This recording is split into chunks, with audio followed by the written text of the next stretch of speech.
Welcome to Grounded with John Tester and Maritza Giorgio. You're on an adventure, Senator. What are you doing? I'm at the Indianapolis State Fairgrounds, and we're we're gonna do a little tour of the Mecum auction. I hope so. It'll be good. Yeah, you're gonna Yeah, find me a that's new car, right? that's an auto auction. Yeah, I'm gonna no, it's a used car. I'll find you a used car.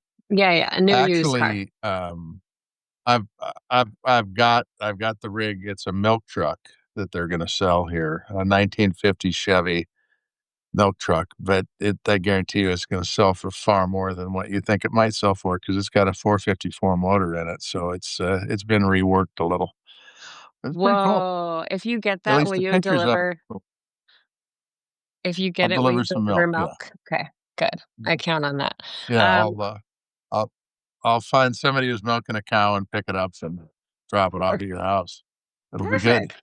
I bet it'll still be cold Yeah. 4 hours later.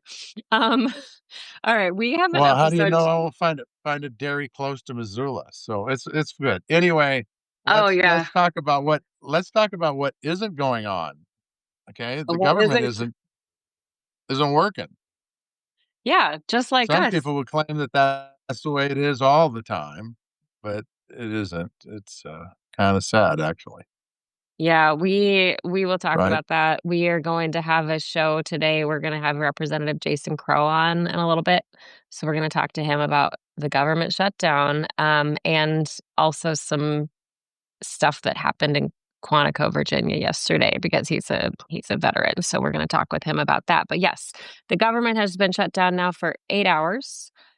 Both parties playing the blame game here as they do when the government shuts down. Democrats saw this really as an opportunity to extend Obamacare tax credits and that are set to expire, and pulling back nearly $1 trillion in Medicaid cuts from the big, beautiful bill. So, yeah, they shut down. They couldn't get something going. Yeah. Well, what's kind of interesting about this is that the the subsidies for the health insurance, when they go away today, insurance rates will go up pretty significantly, is what I'm told.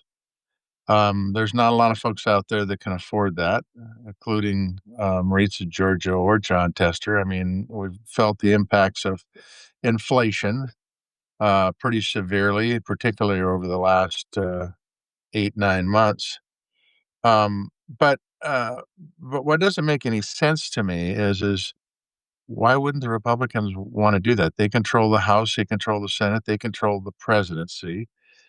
Uh, the the subsidies expired last night at midnight.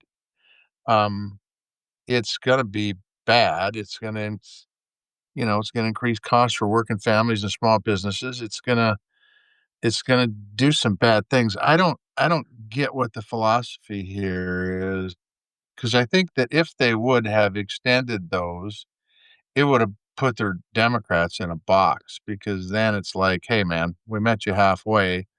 But the way it is now, they didn't negotiate at all. They put forth their bill. Washington, D.C. and democracy works on compromise. There was no compromise. It's my way or the highway, and they control the House, the Senate, and the presidency. And I don't get it. Now, that, as you pointed out, they're going to put the blame game out there. They're going to talk about, well, it's their fault, it's their fault, it's their fault. We could have fixed these subsidies in a week or 2 weeks or a month. But why not fix them right now before they run out? And that's I'm not even getting to the point that this isn't a full year funding. This is a continuing resolution which funds it for like 7 weeks, which is you want to talk about kicking a goddamn can down the road. Holy shit, this is the epitome of that. And so Well, I don't get it because even if they'd have kept the government open 7 weeks from now, you'd still have the uncertainty of a government shutting down. Why not get some certainty, folks? Why not go to work in the Senate and the House and actually do your damn job and get a full year funding bill done? How's that? How's that for a novel thought? okay. Jesus. Do you know the last time that happened? Well, it Where was 12, probably 19, 12 appropriations probably bills 1930. the same year of the car that I'm going to buy for you. Okay, so there it is. What No, I don't know what year it was. Tell me what year it was. 1996 was the last time that they approved a full budget with the 12 appropriations bills. Yeah, and that's sad. I mean, and so the 18 years I was here, we didn't do it once. Seems like we did it a couple times. God dang it. All right, you're the laid off newscaster. You've done some research, so I'm not going to doubt you, okay? Well, I have done some research, but so these tax credits expire at the end of the year in December. So Republicans are saying, "Listen, we can fix this. We can come to the negotiating table, but let's not shut the government down." And so that's their standing. And then the Democrats are saying, "Well, hey, you say we're weak. This is our power. This is about the only power we have right now." What would I, you? How would you have voted?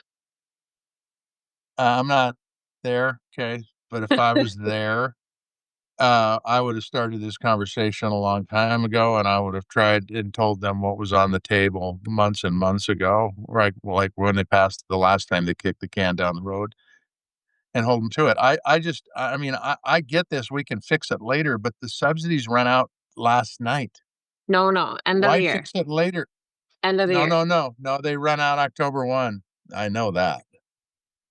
Oh, I Yeah. thought it was the end. Donald Trump thought it was the end of the year. So you and Donald are in the same boat. Hey, Okay. Now, hey. everything that I know and everything that I've read, the Oh, the subsidies ended at the end of the fiscal year. fiscal year, Fiscal year. Okay. not the calendar year, the fiscal Okay. year. That's spelled So, FISCAL, fiscal, oh, not good. Look, physical. you just won the spelling bee. So, we've been here Thank before. you. Uh, about 7 First years one. ago. Do you remember when I came to Washington, D.C., and I shadowed you and the other lawmakers from Montana? That was during the last shutdown. It lasted 34 days. Here's what's different, though, this time. The Trump administration is putting up messaging on official government websites like the HUD website, and it says right on the homepage, the radical left are going to shut down the government and inflict massive pain on the American people. They also sent memos to all the federal employees saying that this is the Democrats' fault. So the government pages, not campaign pages, are putting out political blame game messages on the government websites. Well, first of all, it's totally unethical. Second of all, they control the House, they control the Senate, they control the presidency. So they can blame whoever the hell they want, but they ought to look in the mirror if they want to see who they want to blame. They're running the government. They have decided to shut the government down. They're running all three of the major policy branches of the government. I shouldn't say branches. The House and the Senate are in the same branch, the legislative branch. But the truth is, they run the House, they run the Senate, and they run the executive branch. Okay. So that's number one. Number two, if you want to talk about what this administration's done for families, there's people that won't travel because they've got dark skin and afraid ICE is going to pick them up. Inflation has gone through the goddamn roof. And it isn't just food and clothing, it's everything, everything because of Trump's tariffs, Trump's taxing tariffs. So if you want to talk about who's screwing with people, the people who put this kind of crap up on official government taxpayer paid for websites, which is not legal, by the way, and should be required to take it down, they should look in the mirror and be a little bit more responsible and goddamn grow up. The truth is the government services that are provided by the federal government, state and local governments too, I might add, are pretty damn important. And for these guys to go out there and talk about radical anything is a bunch of crap. It's a bunch of crap. And they ought to just go to work and try to compromise and come up with a solution because that's what they were elected to do. Otherwise, the democracy goes away. Otherwise, we don't have a democracy in this country where we have freedom and privacy and the ability to control what direction we're going to go in on an individual basis. It will be controlled by a dictator.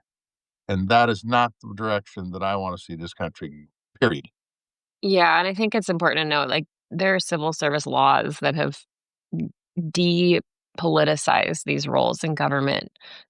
And these longtime government employees have been there through administrations on both sides, and it's because all Americans can access it without fear of being politicized. That's right. And by the way, this is about division. This is about creating division. It's about creating hatred. It's not about bringing people together. It's not about uniting people. It's not about giving people hope. It's about pointing fingers. And my folks always told me, when you point the finger at somebody, you got three pointing right back at you. So they ought to pay attention to that. Yeah, my Okay. camera doesn't work. No, I see it. I see it. I see Yeah. it. That's But good. you can't do it with your other hand, as we pointed out. Well, no, see, if I point that finger, it's definitely your fault. So if I use my left hand, then I got no problems. Okay. Ellie says, All "You're right. such a Montana dad." Yeah, he is. He's a good Montana dad. Okay, I'm gonna touch on this. We have a lot more to get to, but the president posted multiple deepfake AI videos on his social media platform in response to this shutdown. Racist videos depicting Hakeem Jeffries in a sombrero. He put fake words into Chuck Schumer's mouth. And this comes after the other day, he shared a fake video of himself promising to give every American a free magical med bed. Do you know what a med bed is? Never heard of it. Well, this is a Never heard of it. conspiracy. This is a conspiracy theory. It's popular with the QAnon folks who believe that government elites have these miraculous magic beds that heal all illnesses, including cancer, and that the government's keeping them from people. Talk to Ted Kennedy and John McCain. They'll tell you about a med bed. They both died of brain tumors. There's no med bed. One was a Democrat, one was a Republican. No, I mean it's silly. Number one, it's silly. Number two, I'm sure that somebody in the administration, I hope it's not the president, but I'm sure somebody that thinks that doing these deep fake videos is cute. It's not cute. Government shutdowns aren't cute. Um, Go to work, do your job, represent what the people need in this country. Quit trying to destroy everything that our forefathers did to make this country the greatest country on earth. This is not how you make America great again. Okay, so if we didn't have a government showdown all day yesterday, I think this would be worth an entire episode. And we're going to talk a lot about this with Representative Jason Crow, who's a veteran. But basically, Secretary of Defense Pete Hegseth called all of the U.S. military brass to Quantico yesterday, and he laid out all of these changes, including an end to what he called woke culture, new directives for male standards for physical fitness. He lectured the room on being fat. He said, quote, "It's completely unacceptable to see fat generals and admirals in the halls of the Pentagon," speaking to a room full of admirals and generals. And he said they're going to loosen guardrails on harassment and hazing. No more anonymous complaints allowed. No more walking on eggshells, he said. And he said, if you don't like what I'm saying, do the right thing and resign. Well, they pushed a lot of really, really good folks out of the military already. It's made our military weaker, I might add. I think Hegseth ought to lead by example. He ought to quit drinking and sober up. And look, the people in the executive branch of the White House, if they're telling the generals they ought to lose a little weight, which, by the way, ain't a bad thing. I've dropped a few pounds myself. But they ought to talk a look at the commander in chief. Maybe he should drop a few pounds. The fact is what's good for the goose is good for the gander. If you're going to lay down these orders, then it should start at the top. And it should start by the Secretary of Defense sobering up. And it should also go with the president losing a few pounds and getting into shape. All right. The president took the stage after Hegseth, and he didn't receive applause because that's not what the people in this room do, right? They're stone Now they're faced. supposed to be very apolitical. Our military is supposed to be apolitical, intentionally so. And he talked about it when he took the stage. Like, I think it threw him off a little bit. He said, "Oh, they said this was going to be quiet, but you can clap, you can react, just loosen up, basically." And he talked about using U.S. cities as training grounds for military to fight what he called the enemy from within. And he said, if you don't like what I'm saying, you can leave the room, but there goes your rank, there goes your future. He went on to talk about the Gulf of America. He called the 2020 election rigged. He slammed Obama and Biden. He basically played his campaign rally greatest hits. And at one point, he talked about all of this money they found. They didn't know where it came from. He said to check the tariff shelf. So that was it. That's where it came from. And then he went on about how much he loves battleships. I mean, he did a lot more. He talked about stairs at one point. He talked about a lot of things, but uh, it was a long rambling speech, and the Atlantic put an article out saying the commander in chief is not okay.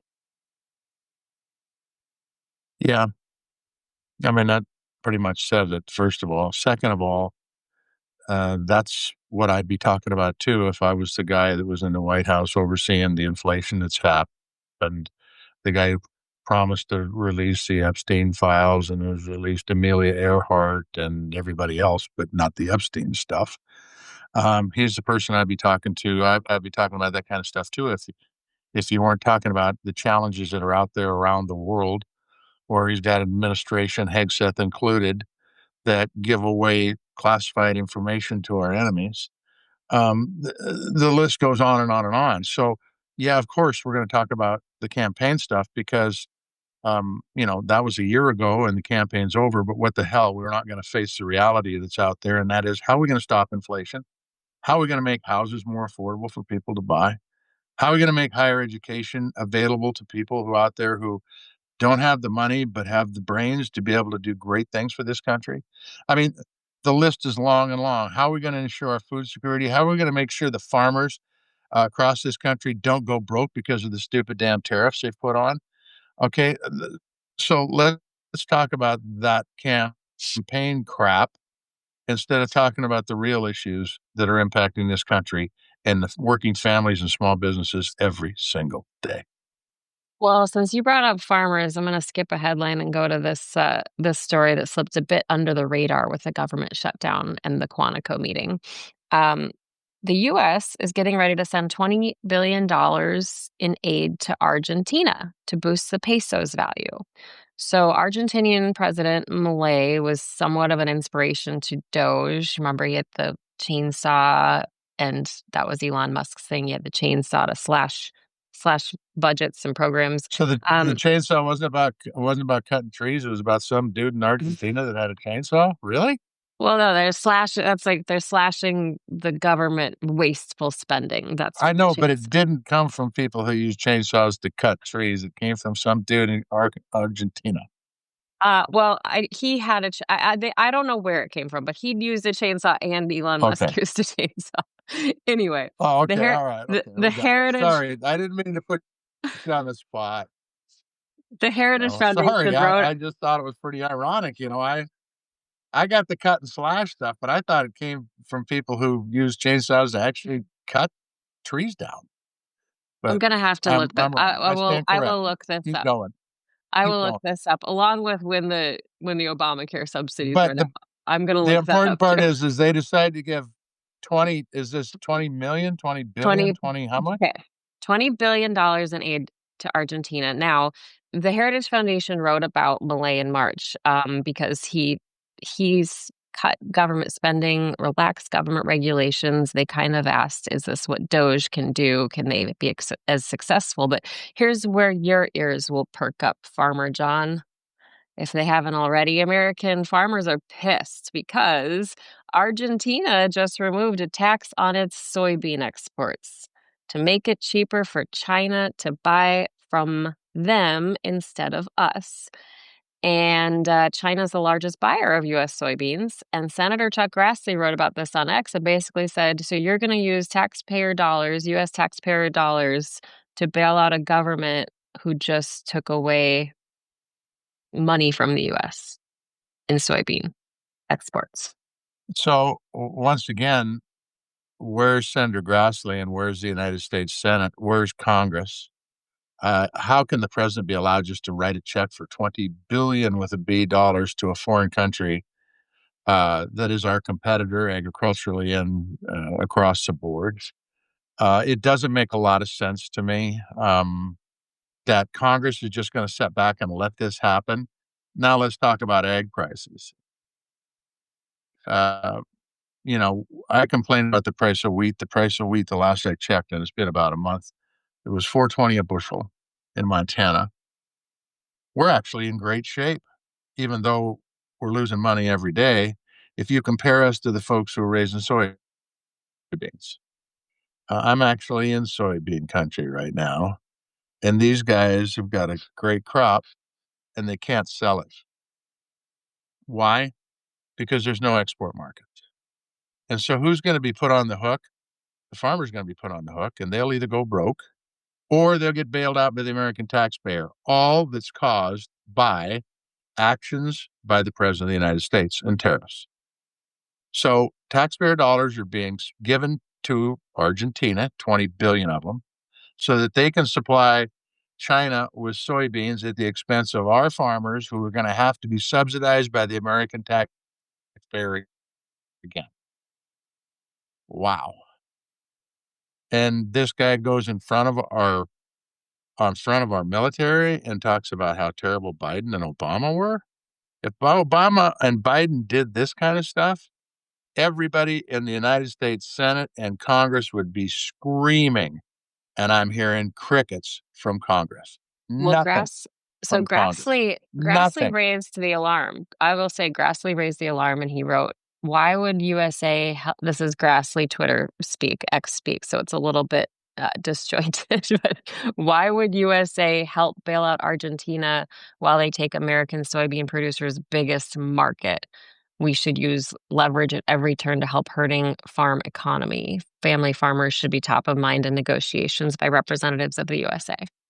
So I stand corrected. I didn't hear crickets. Chuck Grassley put this on X. Where are the press conferences? Where's the outrage? Where are the farm state senators standing up and going, this is bullshit and we're not going to stand for it? Because that's exactly what they should be doing. It's exactly what they would be doing if anybody else was in the presidency, Republicans included, I might add. So this is this is crazy. It just doesn't make any sense. It's a waste. I want to talk about waste. I want to talk about Doge cutting waste. This is a total waste of taxpayer money, period. And it's not a small figure. It's a lot of damn money. A lot of money. Um, okay, I'm just gonna say this. I'm showing that the Saying, Obamacare tax credits are tied to the calendar year. man, oh man, I hate it. I hate it if you're right on this one, but that's certainly not what that's not what I know. But I mean, look, I could defer. The point, okay, so let's say it is. Let's say it is. Let's say that I'm wrong, and I hate saying that word. Let's say that I'm wrong. It still wouldn't hurt to get them fixed Yeah. before you get to a point where it starts raising insurance rates. But by the way, I got to double check that, and I don't have the ability to be able to have in front. I'm sitting in a vehicle in the middle of a parking lot, Well, so jeez. I can't get on my computer and check it. But I'm still calling bullshit on it. I still don't Okay. believe it. Okay. I still Here's think why it's I'm the end of saying the it. fiscal year, not the It's end. it's not to make you say that you were wrong, but only to give good information to our listeners. So we are going So to say that I think that's important. that's It's important. important. And so we will keep talking about this and looking at it, but I'm pretty sure they're tied to the calendar year. But either way, they're expiring. If they didn't expire last night, they're expiring in a couple months. And I'm going to call Angus King right now and find out when those subsidies run out. All right, you call them. Hello, Angus. When do the subsidies run out? Maritza's wrong. That's what I thought. All right. Thanks, Angus. We want to welcome to Grounded now Representative Jason Crow of Colorado. And Representative Crow, I just want to apologize immediately for all the time and abuse you've had to take from Senator John Tester, but I'm here to save you from that verbal abuse today, okay? I'm here for it, and I can give it as much as I can take it. So, all Damn good. right he can. This guy was a ranger. I mean, That's right.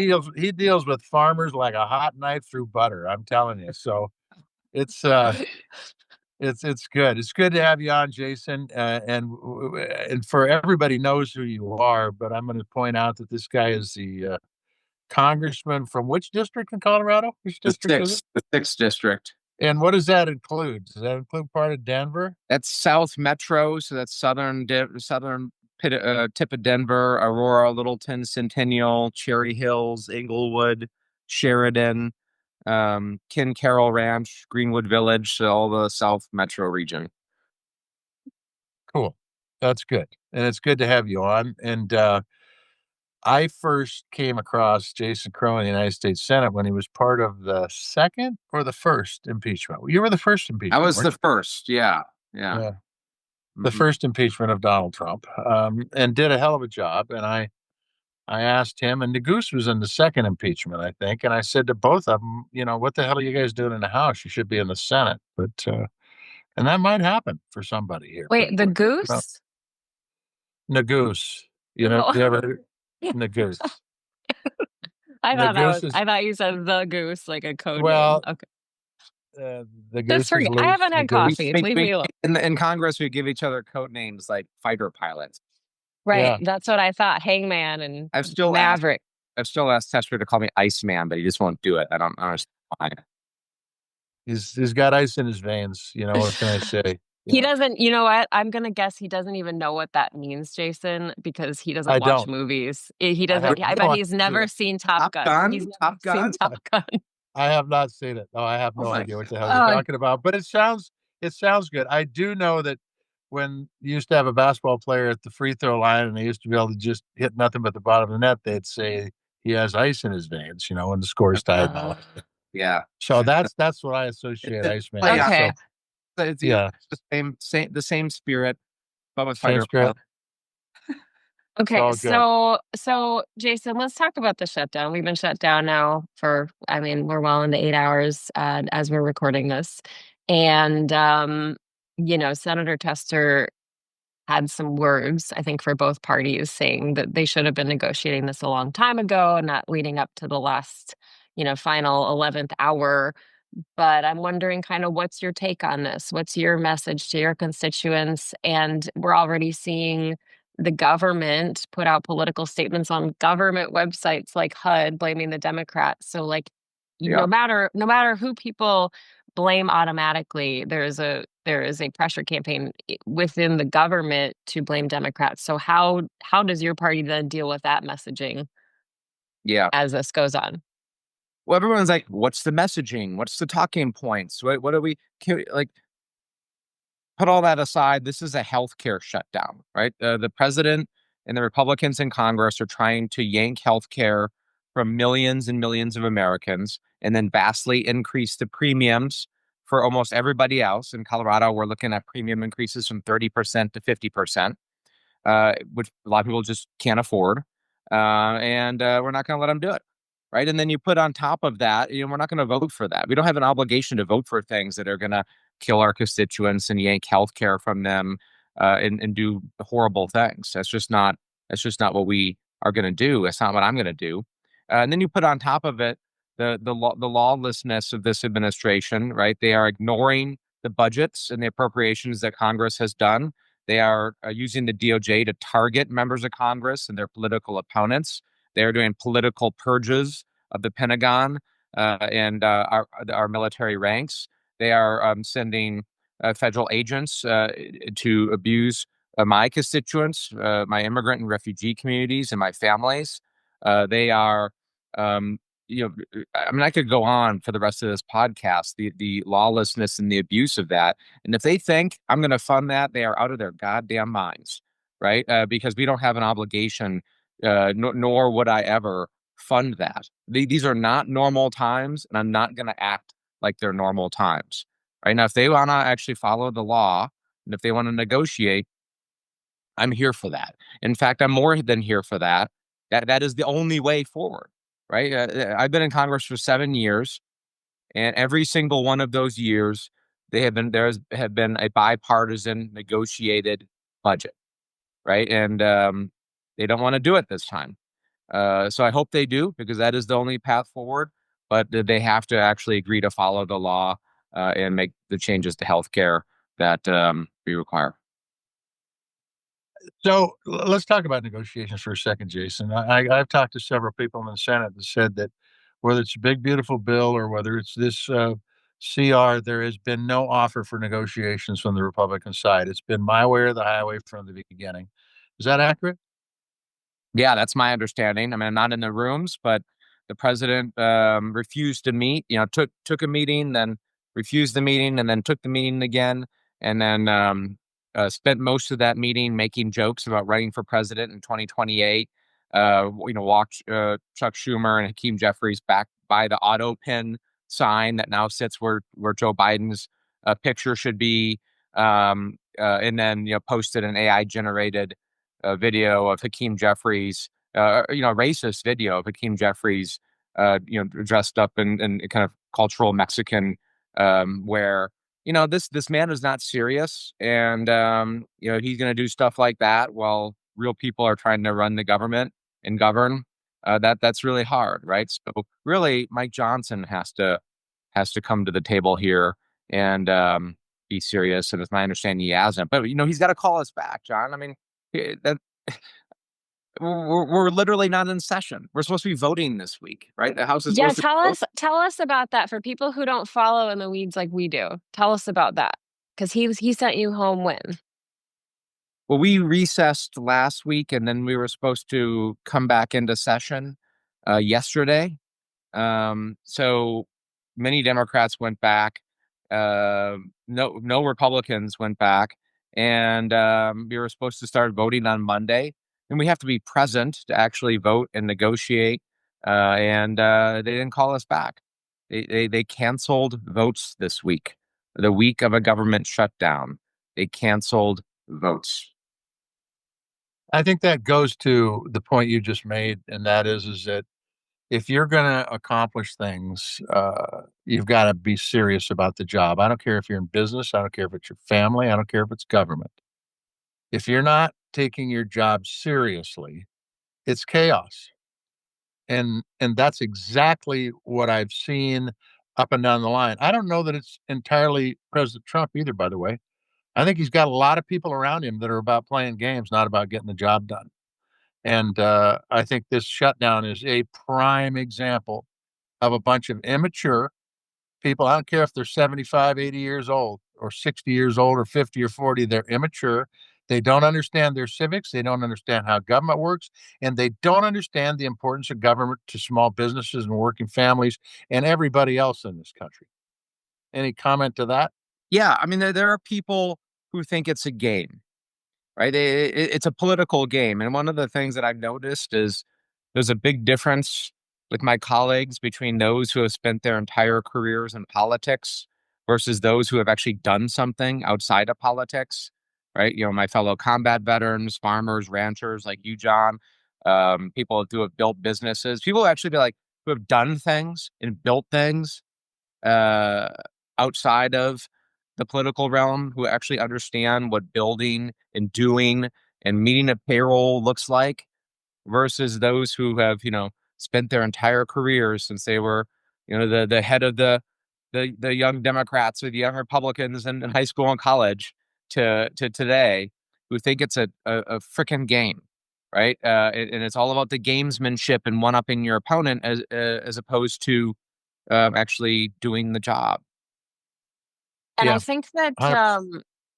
I saw something that AOC said yesterday, Representative Alexandria Ocasio-Cortez, and she really spelled it out in a way that I think was effective because, again, we have to try to remember people who are following this along who have two jobs, who are single parents, who are just trying to get through life.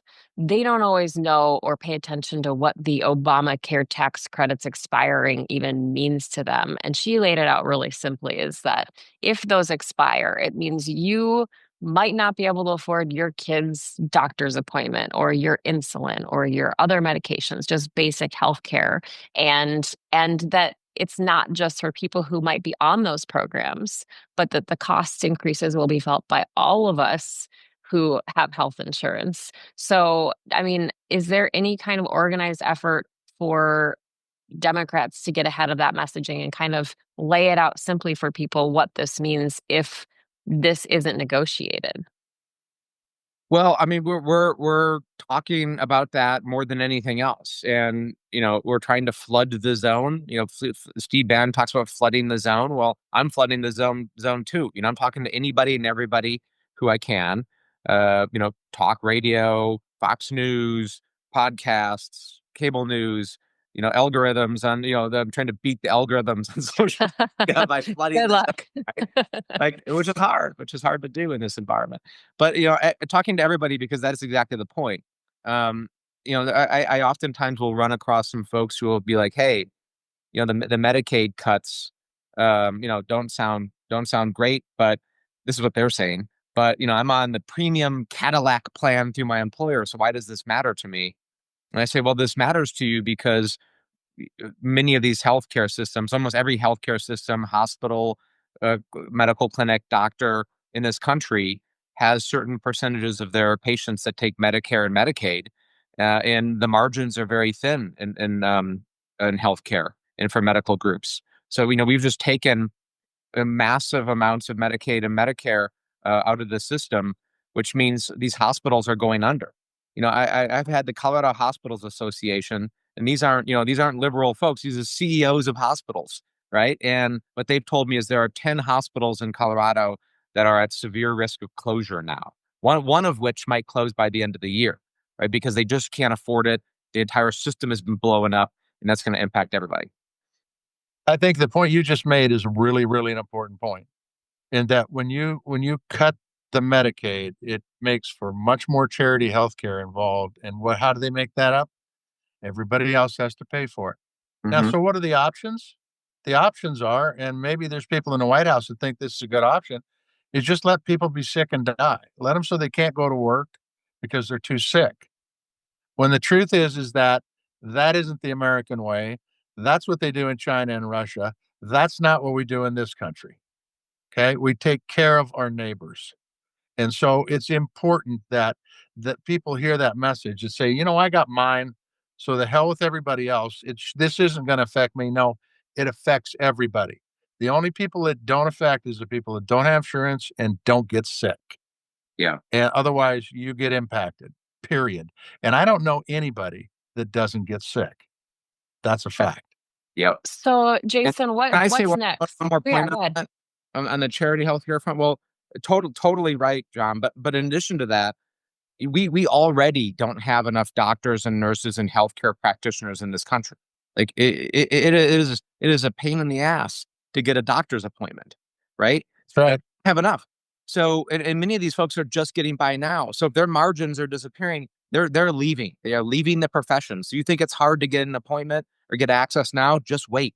When 10%, 15%, 20% of healthcare providers can no longer make it and shut their doors, right? And then on top, And go ahead, keep going. yeah, On and then on top of top that, of what? it, the charity thing. This is Yes, there are people who there's charity healthcare, but 90+% of these folks are working, right? They're working in our community, and if they're sick, they can't work. They can't contribute to our economy. They can't help things Yeah. actually operate. And then over 60% of these folks are actually in nursing homes, right? So there are elderly in nursing homes that take Medicare and Medicaid too. Go ahead. All right. What do you need Well, to go? I'm gonna have to go, but No. just you so I'm not here to protect you from Maritza because she's a vicious reporter, and you're gonna find that out later Wait, today. hold on though. But Wait, I Jason. just want to say this, Jason Crow. You're out there flooding the zone. Everybody in the U.S. House and everybody in the Senate, they ought to be flooding the zone. Sitting on your hands, being afraid of what you're going to say is this ain't the time for it. Get out there, tell the story, talk about what the hell's going on in Congress because we're seeing stuff happen in Congress right now that has never happened in the history of this country. And so go out and tell the story. Thanks for being Wait, on, buddy. before I you got to go, go. wait, John, Yes, wait. yes. Jason, can you settle a bet for us? When do the Obamacare tax credits expire? Is it fiscal year or calendar year? This fiscal year, so the people So will last night? yeah, So people last night they the Coloradans are going to be getting letters starting this week. Probably they're supposed to go out October 1st. Talking about the premium Yeah. increases. So just to let you know, I drink cheap whiskey. It's called Crown Royal. You can send me a bottle anytime, Maritza. Thanks, Jason. I owe you a bottle. Take care. See you Our guys. national treasure, John Tester. Thank you. I love you and I miss you. We're gonna continue this. I won't keep you for long, Jason, but I have to ask you about what happened in Quantico yesterday. I mean, your former Army Ranger. Did you watch Yeah. that the speeches from Secretary of Defense Pete Hegseth and the president? Yeah, I did. It was a damn disgrace. What a disgrace. Just imagine, you're a lifetime soldier or sailor or pilot. You've been serving this country for 40 years. You took your oath of office when you were 18.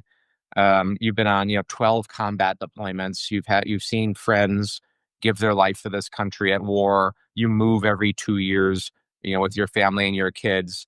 You work 80, 90, 100-hour weeks to conduct combat missions and operations. You've dedicated your life to living a tough life, a disciplined life in the service of this country. And you've been yanked back from your command post somewhere in the world to sit in a conference room and listen to a 5-time draft dodger and a former Fox News commentator lecture you about grooming standards and proper way to shave and not being fat, and how we're not going to be woke anymore. What a damn disgrace, right? Like the discipline of those generals and admirals was certainly incredible, but what a terrible travesty to force them to sit through that, those lectures and the political lectures, right? Donald Trump just rambling about politics and how great he is and the war movies that he likes and how he wants battleships to come back because they look cool. I mean, this is just insane. So, I mean, do you like, I don't want you to say any names, but have you heard from anybody who may have been in that room? Like, are people talking about that? Because they are stone faced for a reason. That's how they are. They are not supposed to get political. And I know the president kind of mentioned like you can loosen up and you can clap and do what you want. But we didn't see a big response from them other than, some small bursts of laughter periodically, but do you hear anything about what the perception was in that room? No, I'm not going to hear from those folks because they're professionals and they're not going to blur those lines, nor should they. Right? We have this sacred thing in America, this civilian control of the military and this firewall between elected politics and partisan politics and our military, and we need to, as Americans, fiercely guard that. Right? Because I've been to places, I've served in places overseas where you don't have that, and let me tell you, it's not pretty, right? It's not where we want to go and what we want, right? We have a very special and unique system, and we need to guard that, with all of our might. But it's under assault, right? And I'm less concerned for those generals and those admirals because they know this. They've grown up through this system over decades. I'm more concerned with the message that's being sent to those junior troops.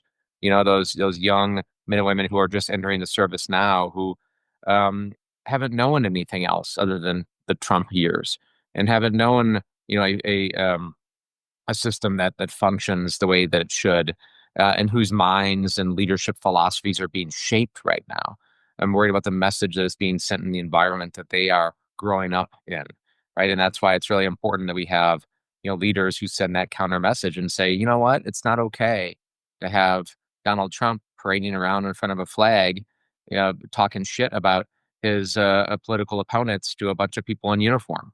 That's not okay in any way, right? One And of the things that Donald Trump talked about, President Trump talked about, was using U.S. cities for military training operations, basically. He talked about going into Portland, that Portland looks like a war zone to a room full of people who've been in actual war zones. yep. And then Pete Hegseth talked about how if you don't like this new strategy, basically get out, resign, get out of the way. What is your level of concern being, representing parts of Denver where the president has taken aim and made false claims about gang activity taking over the city, Mm. but also to hear them kind of set the stage like this about, using the military and these US cities as training grounds. I mean, what is your level of concern and what kind of goes off in your head when you hear that? Yeah, it's just antithetical to everything I know about military service. First of all, sending in federal troops and National Guard troops from other states into cities, um, I believe is unlawful in the way in which he's doing it. Not that Donald Trump cares about that, but I care about that. Secondly, you are taking these troops away from their training, from their families, from their posts, when they should be worrying about Russia and China and terrorism abroad and all these other really important missions, because the threats are extreme. I sit on the Armed Services Committee, I sit in the Intelligence Committee. I see all of this. I see everything that's going on around the world, and the unbelievable threats that Americans are facing, and to basically use them to intimidate. This is what he's trying to do, right? He's trying to intimidate and show force, right? And he's trying to normalize the sending of troops wherever and whenever he wants to. And I know that because of the DC thing, right? He took National Guard troops from 6 different states and sent them into DC because he said that it was the most dangerous city in the world, which it's not. It's just not. Uh, and uh, and by the way, in those 6 states where he took those National Guard troops, there are 42 cities with higher crime rates in those states than the District of Columbia, right? So we know this is not about law and order and policing. So that's one. And two, I guess, 2 points. Third point is it actually doesn't work, right? Because these troops are not trained on law enforcement, right? It's actually disparaging to law enforcement to say you can just grab some private from, the Ohio National Guard and send them across the country to some city that they've never been in, and they can act like police and act like law enforcement. Being a police officer is a skill, right? You go to police academies, you get trained to do it. It takes years to develop that skill. And not only is it a skill, but it takes experience, right? And you actually have to learn the community. You learn the neighborhood. You learn the people. You learn the community leaders so that you build trust, and they can they give you information. They help you solve crimes. They tell you what's going on that seems off, right? There's years of trust and experience that goes into the skill set of being a law enforcement officer. And soldiers don't get that training, and they don't have that experience. So you're going to take some National Guardsmen who might be an artillery a specialist, or might be a radar specialist, or an air defense specialist, or an aircraft mechanic, and you're gonna put them in a truck. You're gonna take them across the country. You're gonna plop them down in some neighborhood they've never been in. They don't know anybody, and they're gonna stand on a street corner and do law enforcement. That's nuts, right? And that's why what you see in DC is they're picking up trash. They're cleaning weeds out of flower beds, right? Because they don't know how to police and they can't police. So all of this is about Donald Trump's vanity and wanting to show force. And once again, he doesn't understand the nature of service and doesn't respect what our men and women in uniform are asked to do and should be doing. Okay, well, I want to. Yeah, but No, I appreciate it. That's the beauty of podcasts. We can go long. I want to just say thank you. I know you woke up very early to do this with us, and I thank you. But I guess the last question is going back to the shutdown. What's next? I mean, do you see this playing out? The last one we saw lasted 34 days. Do you think this will play out until a deal is made, and will that day ever come? well, I really hope not, because the damage that something like this does, to our troops, to everyday folks, to our government, compounds every day. Longer this goes, the harder it becomes. And there are people who have dedicated their life to this country: civil servants, wildland firefighters, food safety inspectors, rail rail inspectors, air traffic controllers. People who are providing daycare to our troops' kids at military posts and bases. People that have decided to earn less, because they love public service and love serving this country, who are not getting paid, and that's just not right. And this needs to be solved, I'm ready. I'm sitting here ready any day, any hour to have a real negotiation and to talk about what needs to get done. But the ball is on the court of the people with the power in Washington, which are Donald Trump and the House Republicans. All right. Well, Representative Jason Crow, we thank you so much. All right. Thank you. Okay, so you saw Senator Tester hopped off to go to his car auction.